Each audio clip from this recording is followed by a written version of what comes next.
Hello, people of the internet, and Garage Gang members, and other people that are following my channel. I haven't been working on Seemore back here, so it's been a while since I've been able to work out here because it was just too hot. I've got the electrical issues repaired under the hood. I repaired a couple of bad splices under the hood, and that involved untaping about 6, 7, 8 feet, about 8 feet of wiring harness. I found an issue with the headlight switch, and I've also traced it to a wire under the dash. That was the second issue. The first issue being the driver's side headlights, which were dim, which normally indicates a bad ground. And they seek a path to ground, and I had to replace the headlight relay, which had been damaged a little bit. But today I'm going to work on the wiring under the dash. I'm going to repair the splices, and I could have just taped them. They're right near a connector, but a better way to do that is to pull the pins out of the connector, which I did, and instead of just trying to tape them and fighting around the wires going into a connector at really close range and having to take little pieces of electrical wire and squeeze them through the wind. It didn't take much with a little pick to pop those out, and that way I can slide some shrink wrap onto them, actually the heat shrink. And to give them proper insulation so I won't have to worry about them again. So I'll just show you briefly. All the way from the headlights down here.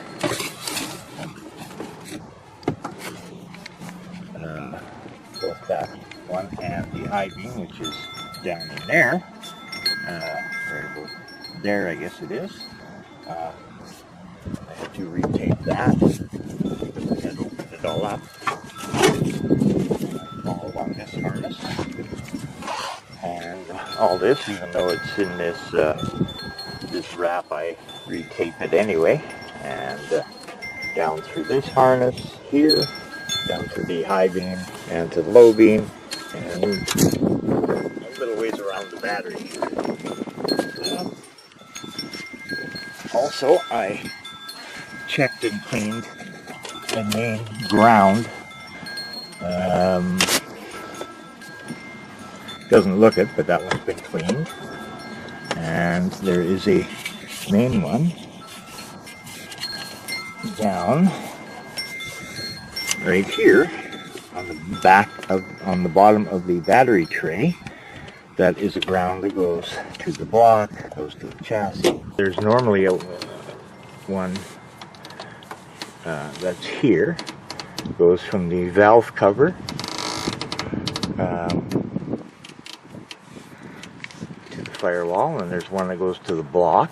And I didn't have quite the same size wire in stock, so I doubled up on one that's just 1 gauge lighter. So that'll basically give me a really good ground, and that goes to the cylinder head to make sure that it's grounded instead of just having it on a valve cover, which was the factory ground. But there was one there originally, and it was one of those braided open wires, and it had deteriorated to where it was ineffective. This is a part of the wiring that's going to the camper. This goes, the connector is up back here, and what I found where this was a repair or a splice or something someone had done. I have not done anything with this except take the piece of tape off, and I also found this, and this is the one where the tape had come off, and this is exactly the way it is. I don't know if it's focusing very well on that. See if it'll focus better this way. But you can see The insulation had been peeled back, and there was a splice there, and it's soldered, but you got a big chunk of wire hanging off the side here, like just a butcher job. And all it took was a pick inside of the connector, and you just, in this case, you move a little piece of plastic out of the way, and these just pop right out the back.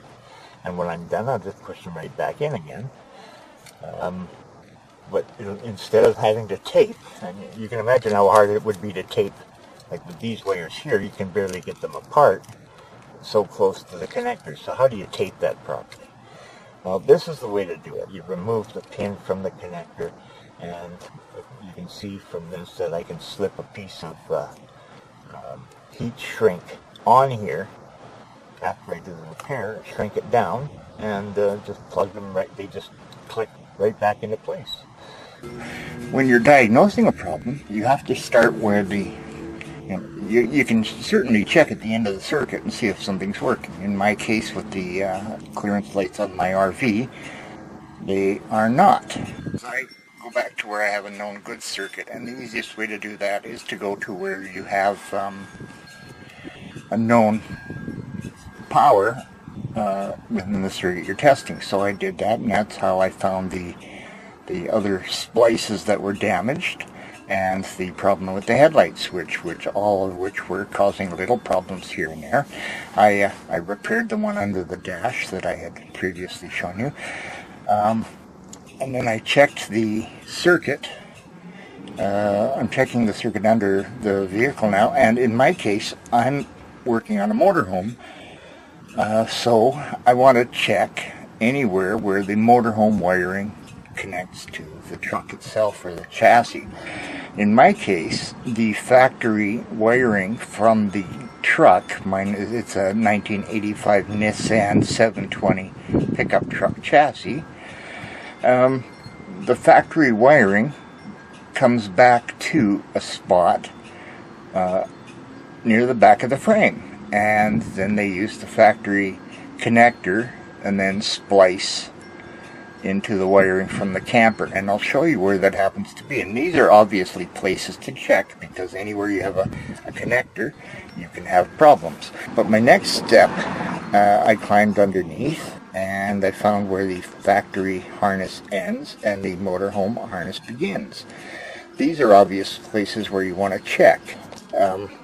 Now here is the factory connector from my truck.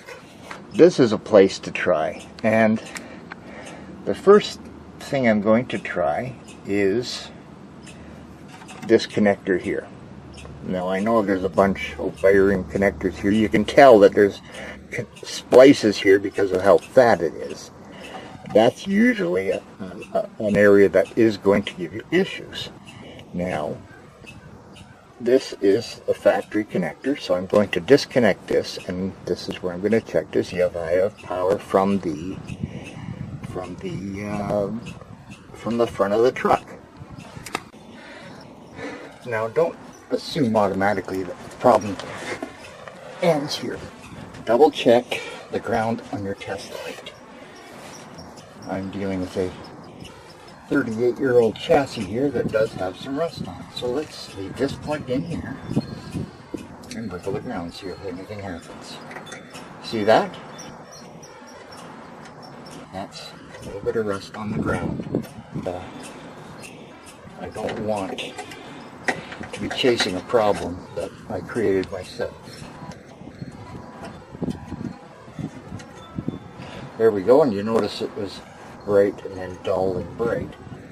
The dull is you're not quite getting a full ground, and when you get the brightest, you know you got a good ground, a really good one. And you always want to make sure it's a good ground and not one that's going to change on you as you're testing.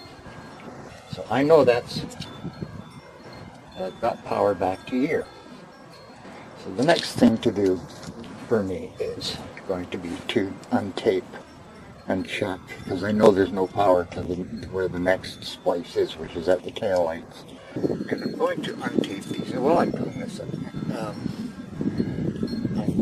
taking a look at everything I can see that could back probe here, but this is a very hard connector and it's insulated with kind of a rubber, so I don't want to introduce a spot where water can get in. So I'd rather untape, because I can always retape this this area. And these are common problems when you have any kind of vehicle that's had a modification.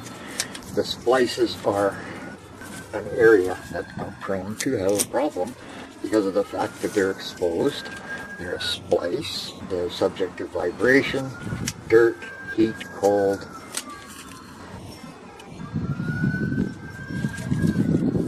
Just untape everything. Don't try to tape, just take off the minimum amount. I have done that in the past, but in this case you can see the tape is dirty, and how are you going to stick new tape on? So I just choose to take it all off and retape the whole section. And it helps minimize a problem in the future. Now don't be doing what I'm doing here as well. I'm showing this to you. You see I'm having to struggle to get it done because I got this long thing. Once you get enough tape, just pull and break it off, get it out of your way. You don't need the hassle. Okay. Start back up again. Okay. As you can see here now, we're getting nice clean wires. You can see that we get, these colors do not match the factory colors of the truck. The colors in this connector, however, will. And as you can tell, these are rather dirty. That's because they've been exposed to the dirt in the 30-some years of road crime. Now I'm going to continue untaping this. This little cable here is called hassle. But not much I can do about it. I don't know why they've done it that way, but they did. So, tape a little bit. Break it off, start fresh. It's just that much easier for you.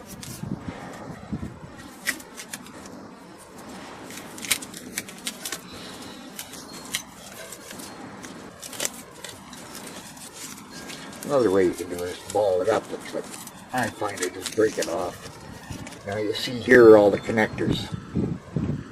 These connectors are crimp-on connectors. They're similar to a butt connector, so don't confuse them with a butt connector. But they are usually open inside to road dirt. They're crimping bare wires together, and crap can get in there and you can end up with green wires. Now the circuit I'm looking for is a red wire with a yellow tracer. Now I've still got a little more wire here to untape. I just have to find the end to get that last little bit off. Here we go. By unplugging it, it's a lot easier to untape as well. If you've ever tried to untape or retape a harness, you'll know what I mean. Now here are the wires for the various circuits. The yellow and red, or the red with the yellow tracer, goes to the green right there. I'm looking inside there and I cannot really see anything. I'm going to give a good pull on those wires to see if any of them. In fact, I'm going to do all of them. But if I have one that pulls apart, I'm going to know that something went wrong. But I'm not going to do them all, pull them all apart at one time unless I have written down a schematic, because the colors don't match. Perfect example. Here's a green wire from the factory, but it's not connected to the green wire in the camper. It's connected to a brown wire. The brown wire from the camper, but it's not connected to the dark or the black wire, which is connected to a white wire in the camper. So you can't trace very well unless you know what these are. So before I seal this up, if this turns out to be the problem or not, I'm actually going to sketch this out, the wiring, and I'll be able to tell from factory wiring that the red with yellow tracer goes to the green, and won't have to open this up and figure it out every time. And I'll actually write that in my shop manual and also in my little owner's manual that's in the glove box, just to make it a bit easier. So, but now I can back probe these wires and see if that is in fact part of the problem. So I'm going to plug the lights back in because I haven't disconnected anything, and hopefully see if I have any lighting, and I do. But so where's the problem? See that? The problem is actually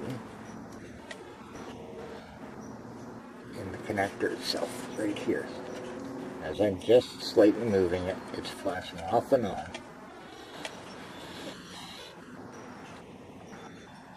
Yep, connector, connection, not a connection. Connection, not a connection. Doesn't take very much pressure at all. So the problem is likely corrosion within this connector body. You see that? Just very lightly touching it, and it's causing the problem.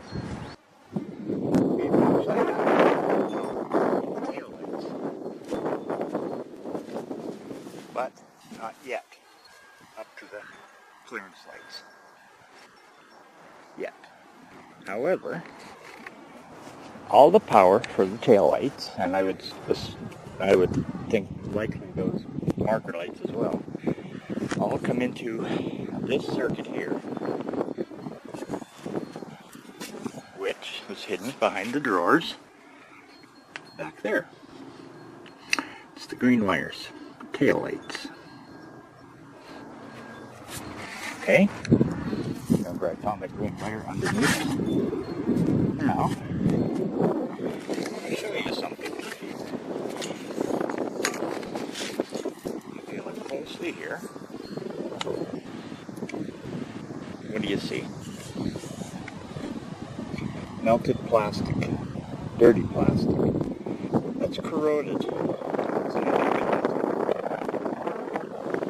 attachment. Now, I want you to watch this light when I flick the wires on this connector.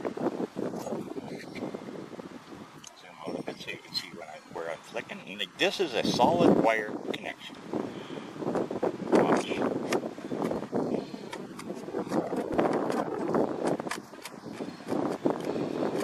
That is a crimped, factory crimped connection from the makers of the taillights. Okay, now, see that?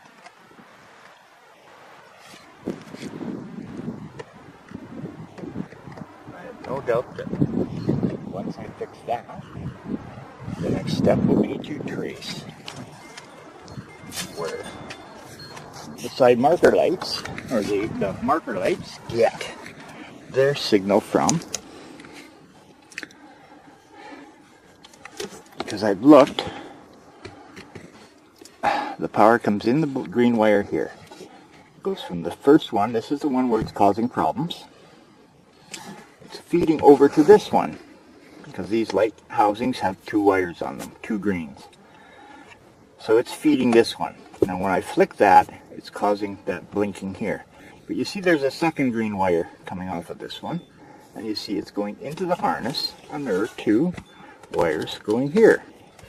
So basically the tail lights then are fed into here to the far right, to the middle right, then over to likely the middle left and the far left lights on the other side, which I cannot get at easily because they're built into the wall behind the toilet. It might be a case where because that's going, I'm sure there are others. I only took the one lens off. But I'm sure if I take the other lens off, I will find some problems with connections like that.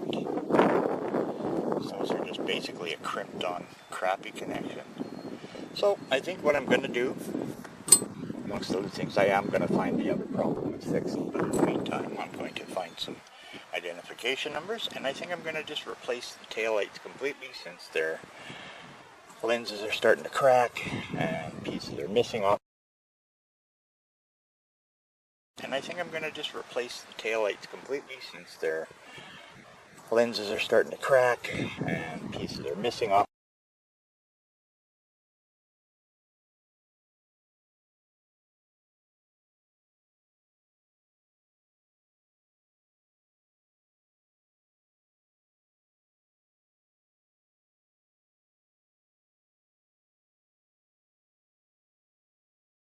And then actually, if you look, the red is actually starting to fade out of these lights. So I did have these out when I first got it, and but only to reseal. The seals were not good. And just another quick note, a lot of these vehicles, aftermarket bodies and stuff, the lights are put on with small machine screws or lag screws or that. Magnetic screwdriver, quite often,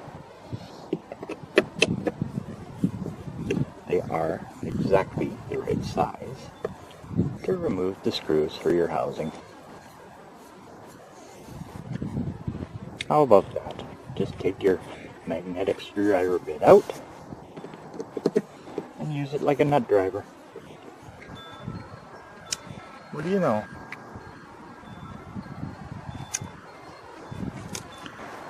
That one's working.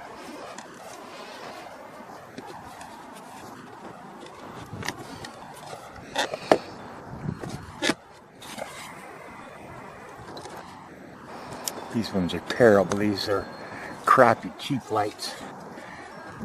Look at that. Hey? Dirt.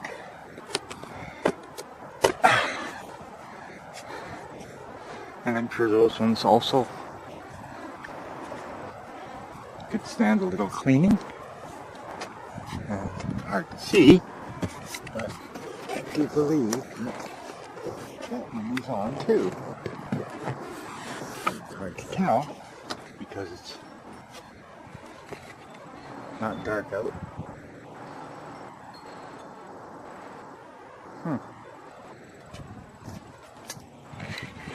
Good thing I have LED lights to replace all of those markers. So it looks like I'm pretty much done with that, other than replacing some lights and fixing a couple of wires. I'm going to let you go, and when everything's done, I'll make a video to show that all the lights are working.